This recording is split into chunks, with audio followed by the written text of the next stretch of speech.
नमस्कार साथियों, स्वागत है आपका एसपी स्टोरीज यूट्यूब चैनल पर। साथियों, आज की इस वीडियो में हम आपको बताने वाले हैं गुजरात के प्रसिद्ध मंदिर सोमनाथ मंदिर के बारे में, जो कि भगवान शिव के 12 ज्योतिर्लिंग मंदिरों में से सबसे पहला मंदिर माना जाता है। इस वीडियो में हम आपको सोमनाथ मंदिर से जुड़ी सभी जानकारी देने की कोशिश करेंगे, जैसे सोमनाथ मंदिर की यात्रा क्यों प्रसिद्ध है, सोमनाथ मंदिर का क्या महत्व है, सोमनाथ मंदिर की स्थापना कब और कैसे हुई और सोमनाथ मंदिर की क्या कहानी है। साथ ही साथ हम आपको सोमनाथ मंदिर से जुड़े कुछ रहस्य बताने की कोशिश करेंगे। साथियों, वीडियो में हम आपको एक एक करके सारी जानकारी देने की कोशिश करेंगे, इसलिए वीडियो को बिना स्किप किए एंड तक देखिएगा। चलिए साथियों, शुरू करते हैं।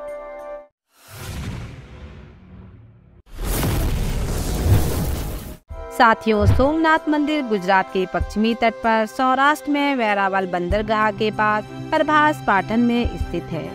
यह मंदिर भारत में भगवान शिव के 12 ज्योतिर्लिंग मंदिरों में से सबसे पहला माना जाता है। यह गुजरात का एक महत्वपूर्ण तीर्थ और पर्यटन स्थल है। प्राचीन काल में इस मंदिर को कई मुस्लिम आक्रमणकारियों और पुर्तगालियों द्वारा बार बार ध्वस्त करने के बाद वर्तमान हिंदू मंदिर का पुनः निर्माण किया गया। सोमनाथ का अर्थ है भगवानों के भगवान, जिसे भगवान शिव का अंश माना जाता है।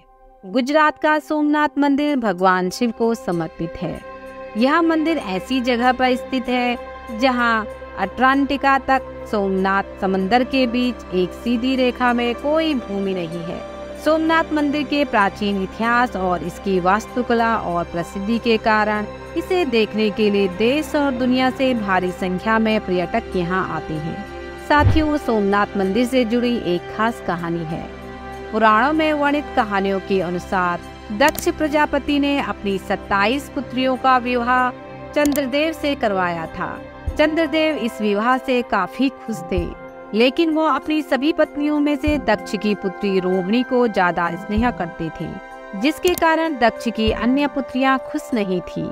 एक दिन राजा दक्ष की सभी बेटियां उनसे मिलने के लिए आई और उन्हें बताया कि चंद्रदेव सिर्फ रोहिणी का ही ख्याल रखते हैं और अन्य पत्नियों से प्रेम नहीं करते हैं। राजा दक्ष को इस बात का काफी दुख हुआ और वह चंद्रदेव से मिलने पहुँचे। उन्होंने चंद्रदेव को समझाया कि जिस तरह वह रोहिणी का ध्यान रखते हैं, उसी तरह वह उनकी अन्य बेटियों का भी ध्यान रखें। चंद्रदेव ने राजा दक्ष को वचन दिया कि वे उनकी बात मानेंगे। काफी समय बीत गया, लेकिन चंद्रदेव अपने वचन को निभाने में असमर्थ रहे। राजा दक्ष की अन्य बेटियां दुखी रहने लगी। जब राजा दक्ष को ये बात पता चली तो उन्होंने चंद्रदेव को गुस्से में क्षयग्रस्त होने का श्राप दे दिया। क्षयग्रस्त होने का मतलब था कि अब चंद्रदेव जी की सारी चमक धीरे धीरे खत्म हो जाएगी। ये श्राप मिलते ही चंद्रदेव की चमक कम होने लगी, जिसकी वजह से सभी देवता चिंतित हो गए। कहानी के अनुसार चंद्रदेव इस श्राप से बचने का उपाय खोजने लगे। तब वह ब्रह्मा जी के पास पहुँचे। ब्रह्मा जी ने उनकी बात सुनकर चंद्रदेव को एक स्थान पर जाकर भगवान शिव की तपस्या करने को कहा। ब्रह्मा जी के इस उपाय को मानते हुए चंद्रदेव सोमनाथ चले गए और वहां विधिवत भगवान शिव की तपस्या करने लगे। एक दिन चंद्रदेव की कठोर तपस्या से प्रसन्न होकर भगवान शिव ने उन्हें दर्शन दिए और उनसे कहा कि चंद्रदेव, तुम्हारी कला यानी तुम्हारी चमक हर दिन एक पक्ष में क्षीण होगी और दूसरे पक्ष में बढ़ेगी। इस तरह से प्रत्येक पूर्णिमा को पूर्ण चंद्रत्व प्राप्त होगा। चंद्रमा को मिले इस वरदान से उनका श्राप खत्म हो गया और उनकी चमक वापस आ गई। इसके बाद चंद्रदेव ने सोमनाथ में शिवलिंग की स्थापना की। तब से यह सोमनाथ मंदिर प्रसिद्ध हो गया, जहां पर आज के समय में भगवान शिव जी के दर्शन करने के लिए दूर दूर से श्रद्धालु आते हैं। आइए जानते हैं इस मंदिर से जुड़ा इतिहास और कितनी बार इस मंदिर पर आक्रमण हुआ। इतिहासकारों के अनुसार सबसे पहला आक्रमण तब हुआ जब इस मंदिर की भव्यता को देखकर आक्रांता मोहम्मद गजनी के मन में लालसा आ गई थी और उसने सन 1025 में मंदिर पर हमला किया था। उसने मंदिर की सारी संपत्ति को लूट लिया और इस स्थान को लगभग नष्ट कर दिया था। इस मंदिर की रक्षा करते हुए लोगों ने अपनी जान गंवाई थी। रक्षा के लिए सामने आए वह लोग इसी क्षेत्र के निवासी थे। इसके बाद इस मंदिर का पुनर्निर्माण गुजरात के राजा भीम और मालवा के राजा भोज ने करवाया था। और दूसरी बार तब आक्रमण हुआ जब गुजरात पर दिल्ली की सल्तनत का कब्जा हुआ। तब एक बार 1297 में इस मंदिर का अलाउद्दीन खिलजी के सेनापति नुसरत खान ने हमला किया था और यहाँ की अमूल्य संपत्ति को लूटकर ले गया था। इस मंदिर को 1395 और 1412 में भी तोड़ा गया था, लेकिन पुनः निर्माण का सिलसिला चलता रहा और श्रद्धालुओं में इस मंदिर के प्रति भक्ति भाव में कमी नहीं आई। औरंगजेब के समय में 2 बार सोमनाथ मंदिर पर हमला हुआ था, इससे लगभग नष्ट कर दिया गया था, लेकिन तब भी हिंदू इस मंदिर में आकर पूजा अर्चना करते थे और भगवान सोमनाथ की आराधना करते थे। इस बात से नाराज होकर उसने यहाँ पर एक सैन्य टुकड़ी भेजकर कत्ले आम मचाया था।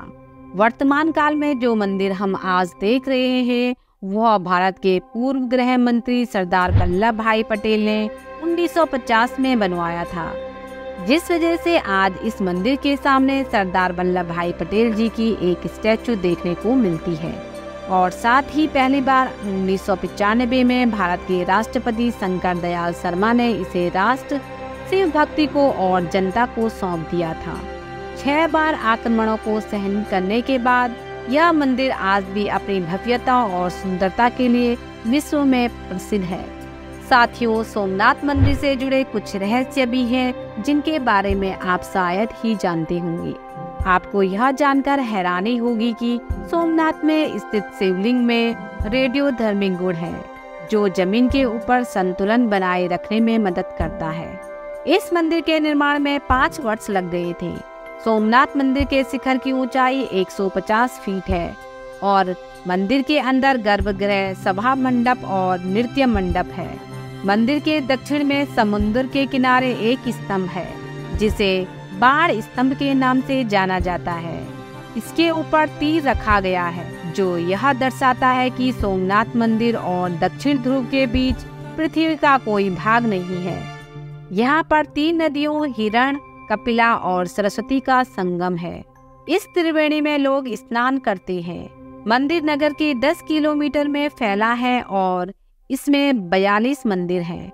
सोमनाथ मंदिर को शुरुआत में प्रभात क्षेत्र के नाम से भी जाना जाता था और यहीं पर भगवान श्री कृष्ण ने अपना देह त्याग दिया था। माना जाता है कि आगरा में रखे देवद्वार सोमनाथ मंदिर के ही हैं, जिन्हें मोहम्मद गजनवी ने अपने साथ लूट कर ले गया था। मंदिर के शिखर पर स्थित एक कलश का वजन 10 टन है और इसका ध्वज 27 फीट ऊंचा है। यह भारत के 12 ज्योतिर्लिंगों में से पहला ज्योतिर्लिंग है। इस कारण शिव भक्तों के लिए यह एक महान हिंदू मंदिर माना जाता है। पर्यटकों और भक्तों के लिए सोमनाथ मंदिर सुबह 6 बजे से रात 9 बजे तक खुला रहता है। मंदिर में 3 बार आरती होती है। इस अद्भुत आरती को देखने के लिए भारी संख्या में श्रद्धालु जुटते हैं। सोमनाथ मंदिर परिसर में ही रात 7:30 बजे से 8:30 बजे तक लाइट एंड साउंड शो चलता है। ज्यादातर पर्यटक सोमनाथ मंदिर की वास्तुकला को देखने के लिए यहाँ आते हैं। तो चलिए साथियों, आज की इस वीडियो में इतना ही। आशा करती हूँ आपको श्री सोमनाथ मंदिर से जुड़ी यह जानकारी पसंद आई होगी। अगर आपको वीडियो पसंद आई हो तो वीडियो को ज़्यादा से ज़्यादा लाइक करें एंड अपने दोस्तों और परिवार के साथ यह जानकारी शेयर करें और चैनल को सब्सक्राइब जरूर करें और बेल आइकन को प्रेस करना ना भूलें ताकि आने वाली इसी तरह की और भी वीडियो आप सबसे पहले देख सकें। Thank you so much. हर हर महादेव साथियों।